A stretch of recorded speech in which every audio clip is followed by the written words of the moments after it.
ஆண்டவர் இரட்சகருமாக இயேசுவின் இனிதான நாமத்தினால் உங்களை வாழ்த்துகிறேன். இந்த நாள் நம்முடைய ஆவிக்குரிய சிந்தனைக்காக தானியேலின் புஸ்தகம் 6ஆம் அதிகாரம் 10ஆம் வசனத்தை நான் வாசிக்கிறேன். தானியேலோ வென்றால் அந்த பத்திரத்துக்கு கையெழுத்து வைக்கப்பட்டதென்று அறிந்த போதிலும் தன் வீட்டிற்குள்ளே போய் தன் மேல் அறையிலே எருசலேமுக்கு நேராக பலகணிகள் திறந்திருக்க அங்கே தான் முன் செய்து வந்தபடியே தினம் 3 வேளையும் தன் தேவனுக்கு முன்பாக முழங்கால் படியிட்டு ஜெபம் பண்ணி ஸ்தோத்திரம் செலுத்தினான். இங்கு தானியேல் என்கிற ஒரு பிரதானியனுடைய பழக்கம் எப்படி, வழக்கம் என்னங்கிறது எழுதப்பட்டிருக்கிறது. ஒரு இக்கட்டான ஒரு சூழ்நிலை. இந்த நாளிலும் முழங்காலில் இருக்கிற வல்லமை குறித்து தான் நாம் தியானிக்க போகிறோம். நேற்று தினத்தையும் அதை தான் பார்த்தோம். இப்ப இந்த ராஜா என்ன பண்ணுகிறார், ஒரு சட்டம் கொண்டு வருகிறார். 30 நாட்கள் ராஜாவை தவிர மற்ற யாரிடமும் எந்த விண்ணப்பமும் யாரும் வைக்கக்கூடாது. தானியேல் அதில் பிரதானியாக இருக்கிறான் பாபிலோன் தேசத்திலே. அப்பொழுது தரியு என்கிற ராஜா ஆண்டு கொண்டிருக்கிற காலகட்டம் அது. மற்ற பிரதானிகள்லாம் எப்படியாவது தானியேலை பழி வாங்க வேண்டும் என்று கொண்டு வந்த ஒரு சூழ்ச்சி. ஏனென்றால் ராஜாவை வணங்க வேண்டும், இல்லாவிட்டால் சிங்கத்தின் கெபியிலே போடப்படுவார்கள். தண்டனையும் நிர்ணயிக்கப்பட்டு விட்டது. தானியேலுக்கு எல்லாம் தெரிந்தும் கூட பயப்படவில்லை. அவன் ராஜாவுக்கு முன்பாக போய் மண்டியிடவில்லை, மற்ற பிரதானிகளுக்கு முன்பாக போய் மண்டியிடவில்லை. மாறாக தேவனுடைய சமூகத்துல தினமும் 3 நேரம் முழங்கால் படிட்டு இருக்கிற ஒரு ஜெபிக்கிற ஒரு பழக்கம் தானியேலுக்கு இருக்கிறது.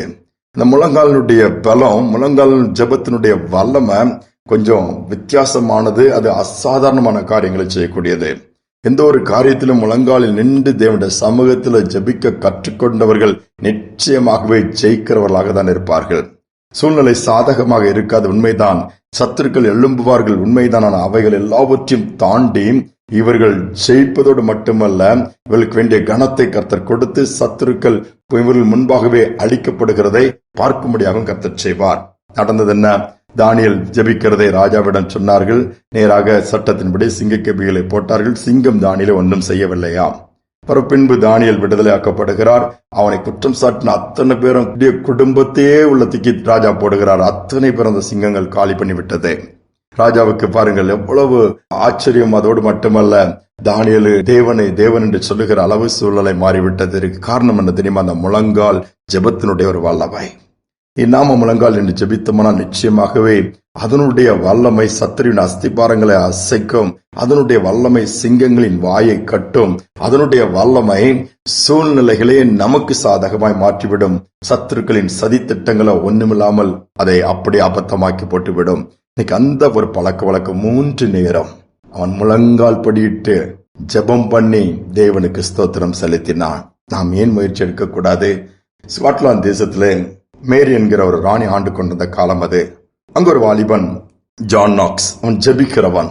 அவனுடைய ஜெபம் எல்லாம் வித்தியாசமான ஜெபம். தன் அறை வீட்டுக்குள்ளே போய் பூட்டி கொண்டு இயேசுவே ஸ்காட்லாந்து தேசத்தை தாங்க, ஸ்காட்லாந்து தேசத்தை சந்திங்க, அதில் ஒரு மாற்றத்தை ஏற்படுத்துங்க, இல்ல நான் சாகுறேன் என்று சொல்லி அவன் முழங்கால்களிலே கதறுவானாம். கதறி கதறி கதறி மணிக்கணக்காய் அவனுடைய தாய் போய் கதவை தட்டி, மகனே உனக்கு ஆகாரம் வைத்திருக்கிறேன், சாப்பிட்டு விட்டு போய் ஜெபினாலும் இந்த சாப்பாடு அங்குதான் இருக்குமா, ஜெபித்துக் கொண்டே இருப்பானாம். அவனுடைய ஜெபத்தை கேட்டு கர்த்தர் பலத்த காரியங்களா ஸ்காட்லாந்தை அசைத்தார். அக்கினி போடப்பட்டது, எழுப்புதல் உண்டானது.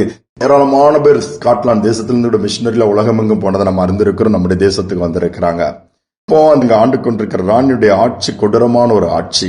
ரத்த மேரின்னு சொல்லிதான் அவருக்கு ஒரு மறுபேரும் உண்டு. அந்த அளவுக்கு கொடூரமான ஒரு ஆட்சி. ஒரு நாள் ரிப்போர்ட்டர்ஸ் எல்லாம் கேட்கிறாங்க, எந்த தேசத்தின் ராணுவத்துக்கு நீங்க பயப்படுவீங்க, எந்த தேசத்தில் உங்களை எதிரியா நினைக்கிறீங்க, உங்களுக்கு எதிராக வந்தீங்கன்னு நீங்க பயப்படுவீங்கன்னு சொல்லி கேட்கும் போது அந்த அம்மா சொன்னாங்களா, நான் எந்த தேசத்துக்கு எதிரிகளுக்கும் யாருக்கும் நான் பயப்பட மாட்டேன். ஆனா என் தேசத்துல ஒருத்தன் இருக்கிறான், அவன் முழங்கால் படிட்டாலே என்னால் சிங்காசனத்துல உட்கார முடியாது, என் சரீரமெல்லாம் எரிய ஆரம்பிச்சிரும்.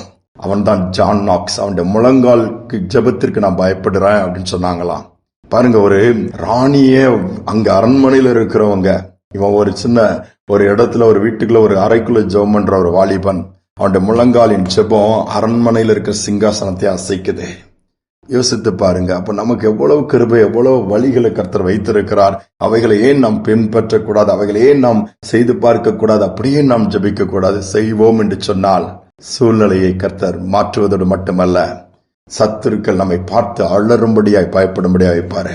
அப்படிப்பட்ட பாக்கியத்தை கொடுப்பாரு. நம்ம கையில வேற எந்த ஆயுதம் இல்லாமல் பணபலமோ பக்க பலமோ ஒருவேளை மனிதருடைய பலமோ அதிகாரமோ அவைகள் இருக்கிறதோ இல்லையோ, ஆனால் முழங்காலின் ஜெபம் இருக்கும் என்று சொன்னால் தேவன் நம் பட்சத்துல இருப்பாரு. யூத ராஜசிங்கம் நம்முடைய பட்சத்துல இருப்பாரு.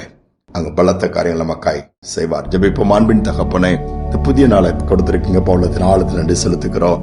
எத்தனையோ பேருக்கு கிடைக்காத பாக்கியம் தகப்பனே, இந்த நாளில காலை நேரத்துல சமூகத்துல வந்திருக்கிறோம்ப்பா. உம்முடைய முகத்தை நோக்கி நாங்க பார்க்கிறோம் ஆண்டவரே. எங்களுடைய ஜெபத்திற்கு எவ்வளவு வல்லமை வச்சிருக்கிறீங்கப்பா.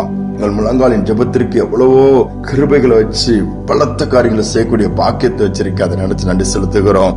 தானியேலின் தேவன் எங்களுடைய தேவனா இருக்கிறீரப்பா. இந்த நாளில யாரெல்லாம் முழங்கால் படியிட்டு உடைய சமூகத்துல வந்து ஆண்டவரே நான் உண்மை நோக்கி பார்க்கிறேன் சொல்லி சூழ்நிலை சாதகமா இருக்குதோ இல்லையோ, உண்மையே பார்த்து உண்மையே நோக்கி பார்த்து உண்மையில் அப்பா களி கூர்ந்து உண்மை தென்னுமாய் உயர்த்தி துதித்து தொடர்ந்து ஜெபங்களை ஏறெடுக்கிறார்களோ, சுயநலத்திற்காக அல்ல, பரலோகத்தின் தேவனை நோக்கி ஜெபிக்கக்கூடிய ஒரு பழக்கம் ஒரு வழக்கம் எங்களுக்கும் உண்டாகட்டும். முழங்காலில் நின்று துதிக்கக்கூடிய பாக்கியம் எங்களுக்கும் உண்டாகட்டும்.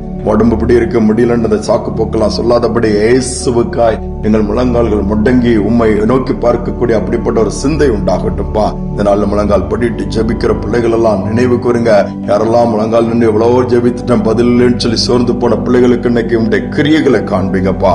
இதனால அப்படிப்பட்ட பாக்கியத்தை கொடுத்து வரப்போர் நாட்கள் இன்னும் கிருபைகள் பெருகுவது வீச்சியம் தாழ்த்தி ஒப்புக் கொடுக்கிறேன். துதி கனமை ஏற்றுக்கொள்ளும் இயேசுவின் நாமத்தில் பிதாவே, ஆமேன் ஆமேன். முழங்காலில் நின்று ஆண்டவரை நோக்கி பார்த்து ஜெபிக்க கற்றுக்கொள்ளுவோம். ஜெபிக்கும் பொழுது சத்துருக்கள் அள்ளறுவார்கள், அவருடைய சதி திட்டங்கள் ஒன்றுமில்லாமல் போகும். நம்முடைய கொம்பை கர்த்தர் உயர்த்துவார். சிந்தனையோடு நாளை தொடருவோம். மீண்டும் நாளை தினம் சந்திப்போம்.